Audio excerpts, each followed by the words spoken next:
we actually use this machine here for technique, and this is sort of for our endurance training. This is when I'm training my daughter, who's an open water swimmer.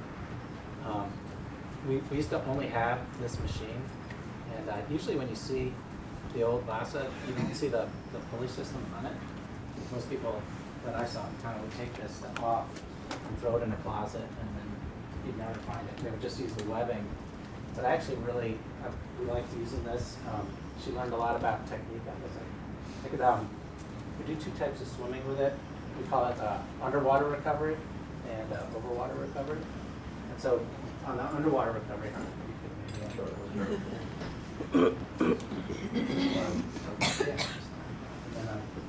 of freestyle and just sort of recovery without higher sort of recovery.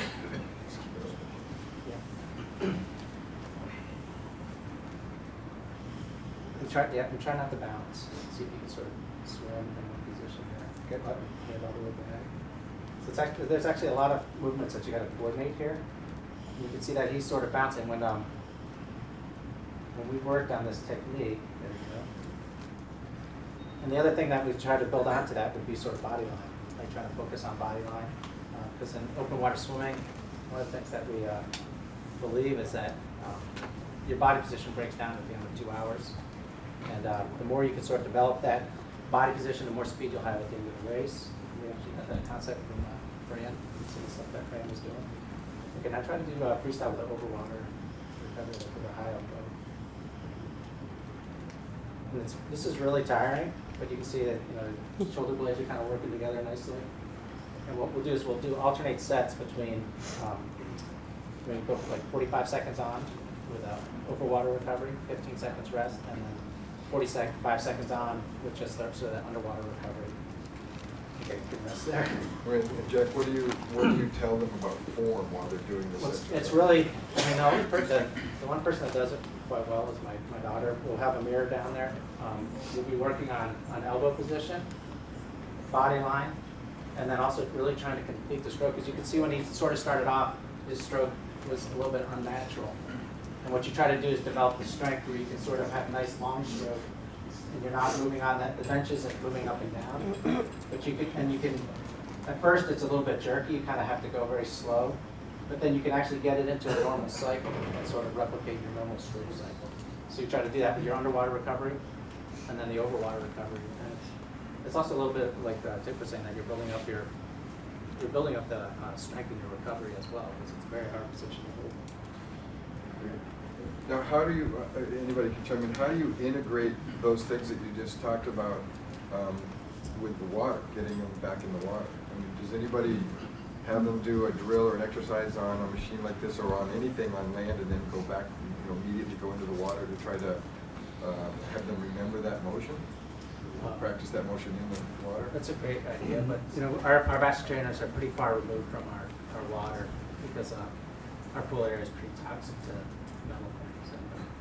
So what we do is we do cycle between this machine and actually the erg, which is a little bit more like this type of motion. And so quite often she'll do sort of like an endurance set here, and then go work on some technique and go back to her endurance. We will sometimes have a practice that may feature about 5 or 6 different stations of working on some technical concept on land, and then moving that to the water in the form of a drill, and then the progression finishes with some pretty fast swimming of full stroke, whatever it is we're working on. And so with the Vasa trainer, that'll be a big part of it. We may do some of the slow work that I showed. We will also practice explosive movements, and so we'll crank it up pretty high and put a couple bands on and ask the athletes to hit the top, basically. That's kind of a good general measurement of success for them. Hit the top as many times as they can, and then come to the water and do something really explosive for usually less than about 15 seconds, so 25s, or maybe some other kind of resisted swimming, so they can make a connection between the resistance they feel on land to some resistance that they feel in the water. And maybe against a cord, it may be with paddles, with fins. But I think we've used it as kind of a starting point for establishing a concept, whether it's explosiveness or a particular technical part, and then we try to progress it to the water. So there's some teaching and metabolic training involved. Rob and I had talked about this, but I had never personally gotten on the erg and trained with it. Watched our swimmers do that for years, and a couple of months ago got on for 3 successive weeks every other day and worked out for about 30 minutes. And he had told me about this, and I didn't think anything about it, but he mentioned another one of his. But I was particularly focusing on really using correct technique, and I wanted to do everything perfect stroke every time. So I made a point to try to do that, and after a couple of weeks I would go every other day into the pool. I actually started, instead of feeling like on the bench like I was in the water, it was the reverse that was happening. I actually, in the water, started feeling like I was on the bench swimming, and it was an interesting phenomenon I didn't know I'd expect. But you actually transfer the learning that you get from here to the water, rather than vice versa, which I think is good. To me, it's an important concept. And that's, I think what you're referring to is that we have a master swimmer customer that just randomly reported to us that he got the erg because he needed something that he couldn't get to the pool. It was a life logistics situation, and he thought, okay, I'll try to do on the ergometer what I do in the water. And after a few weeks, what he discovered was that he was going back to the water trying to swim like he did on the erg, and because he felt that was faster, and I think it has something to do with the way the frame of the machine is set up. If you've got a monorail going down the center, so it prevents you from crossing midline, you can line up your hands and fingertips and pull in a kind of a straight back way versus the old S pull. So there's some biomechanical advantages of setting up your stroke and your frame because of the way the machine is set up. And does anybody want to talk about how you use the ergometer or the trainer when you've got an athlete who can't get into the water because of an ear infection, a cut on their foot? I mean, we hear stories, we get stories all the time from customers, but I'm curious to know if you guys have had personal experiences with an injured swimmer and what you did about it. Well, in '88, we have these two 24-foot ropes over the pool where the athlete starts in the water, they reach up and they climb up, they're allowed to use their legs, they climb back down, they have to get wet to their waist, and then they go back up. And it's sort of fun. And my kids are competitive. And every freaking thing we have at GA has a record on it. So I'm in a meeting with the headmaster in '88, and Trina Racky wanted to break Erica Hansen's rope climbing. Up, back down, up, back down. And I came down, and my assistant coach was all excited because Trina just broke Erica's record. And I looked at her foot, and she had this really big cut. And I said, what the hell are you doing? We're not that many more weeks out. Well, as soon as you left, Trina said, I'm going to break Hanson's record. I don't care. Schulberg's not here. I got to get that record. And then years later, a girl named Alicia Abensager went 21 times up the rope, down the rope. So I like having it. I like creating, in a subtle way, a competitive environment. 2 days later, Trina had a red line up her leg. That's not good. So she was out of the water for about 3.5 weeks. And we did a lot of things with our inclined board that we copied off the East Germans. And she made the Olympic team. She made the Olympic team in '88. She never was in the finals of the 200 fly, ever. Ever in her life. And I told her in September of '87 that your best event would be the 200 fly. because I had a feeling that a lot of people were going to detrain the fly because of Mary T. Mary T was pretty darn good. And so I decided people will be detraining their fly work, and they'll be putting more time into other events. And just as a fun thing, I said to Trina on October, I'm just showing you how the mind thinks, this mind. We're going to go 14,000 meters of fly, long course, and every 100 will be timed, and one turn, illegal, you will DQ, one count. I knew Trina was going to be invited to go to Hawaii, but I didn't tell her. I knew she was going to be, we had 96 American athletes and 87 go to Hawaii over Thanksgiving weekend. And I knew she was going to be invited, but, so after the 14,000 fly, I said, oh, by the way, Frank Keith called me, who's the head manager of the 88 team, and 96 kids are going to go to Hawaii. And Frank Keith doesn't believe that you did a 14,000 for time fly. So on Thanksgiving Day, you're going to do it again. In Hawaii. Happy Thanksgiving, Gina. And she did it. And most people didn't go to practice that day. It's sort of like, I don't understand why you would have a training camp and give a kid a day off. That's a mortal sin in my opinion. But, so, as she was finishing up, people started coming and clap for her. So, when she was out of the water because of blood poisoning, we just did dry land. And that's all we did. Because we couldn't put her in the water.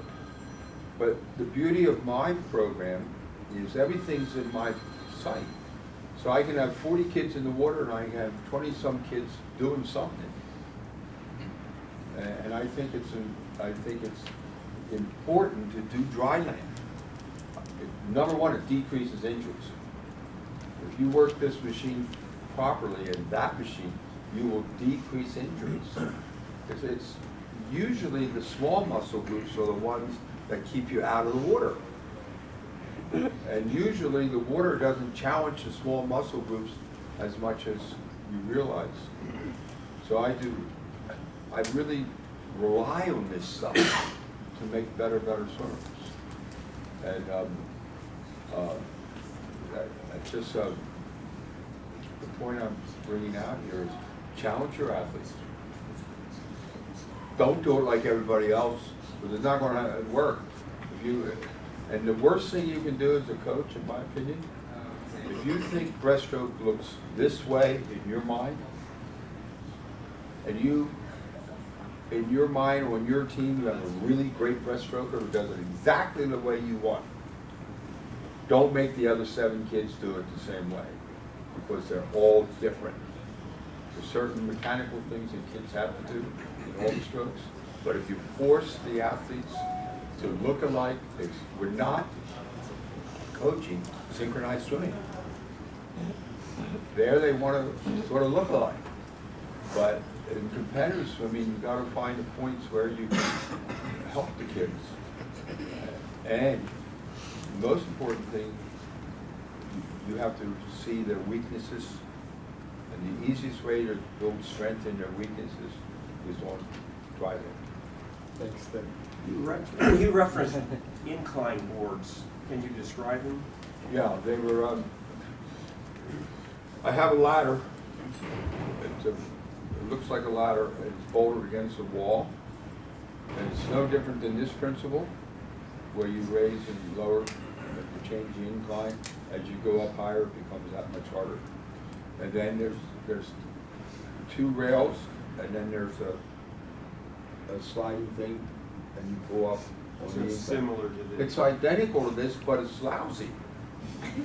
Because the East Germans had 2 rails and affected the stroke patterns that I wanted.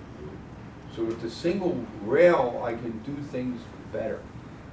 So for the sake of, if we hold questions a little bit, and I want to, for the sake of getting through the time on this, I just want to stay on this particular topic. I know a couple other guys had some experiences.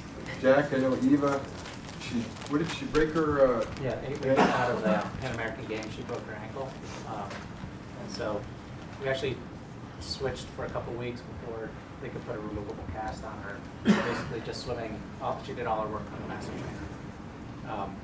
So on the erg or the trainer? Which she, on the erg and trainer, she would switch, she likes to switch between, she'll do 1 day a week where she'll just do straight swimming on a normal pattern, just, straight swimming, maybe 60 to 20 minutes of straight swimming on the erg. And she'll always alternate between maybe 2 minutes of that underwater recovery and 2 minutes of overwater recovery. And then she'll do 1 day a week where she does, we call it like Vasa erg combos. And she would go back and forth between maybe a 4-minute set here and a 4-minute set there, working on, this was for technique. This is, she would try to work on her stroke rate and her heart rate. And then the last day of the week, Friday, we usually do cardio circuit, where we'll do, it's only about a 4-minute cycle on here, a 4-minute cycle on here, and then she'll do, when her ankle is working, we'll do like 30 minutes of spinning.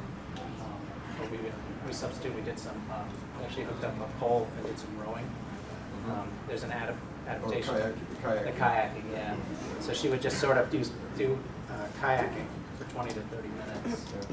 And that's basically what we did for a couple weeks until we could actually get her into the water where she could just pull. And it worked on. It was actually very hard and tiring. She was happy that part was over. Andre, you've got ergometers at your facility? Yeah? We have a few types of pulling machine in our facilities, and for many swimmers, this machine is machine of choice. But if we are talking about swimming technique, we must consider the two moments. First, hydrodynamic. When we move in the water, we have plus here, minus here. Not only resistance here. Sucking force here, preventing hand from moving back. We cannot replicate that on land. Then any pulling machine, the best pulling machine, cannot replicate the muscle patterns we haven't seen. So we're using this machine for two purposes. First, recovery after trauma and prevention of injuries.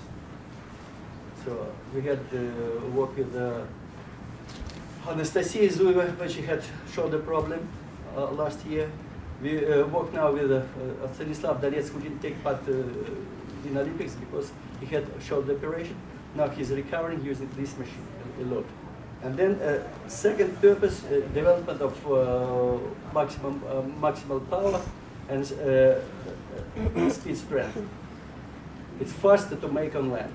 And then we must consider that when we to swim with velocity 2 meters per second, we develop resistance, active resistance from 10 to 18 kilos. That's enough to swim with velocity of 2 meters per second. But about 40 to 60% of our energy we're wasting just to rotate water mass. Finally, all force we develop in land training, we must make transition to have capability to utilize that force in the water. Only small fraction of our maximal force we need to swim pretty fast. So that's why it's a very good tool we're using a lot, but for two purposes. It's injury protection and recovery after injuries and development of maximum power and speed strength. For those of you who may not be familiar with the ergometer, we have some very sophisticated electronics that can measure the athlete's power output in watts. It's expressed in watts, and we can look at the right and left arm independently. So you can, especially under a fatigued state, you can start to see if their power is dropping off on one side versus another. And it's not to say that that's happening in the water, but at least it can give some clue to look a little further with video analysis, try to find out what happens with that athlete in a fatigued state, and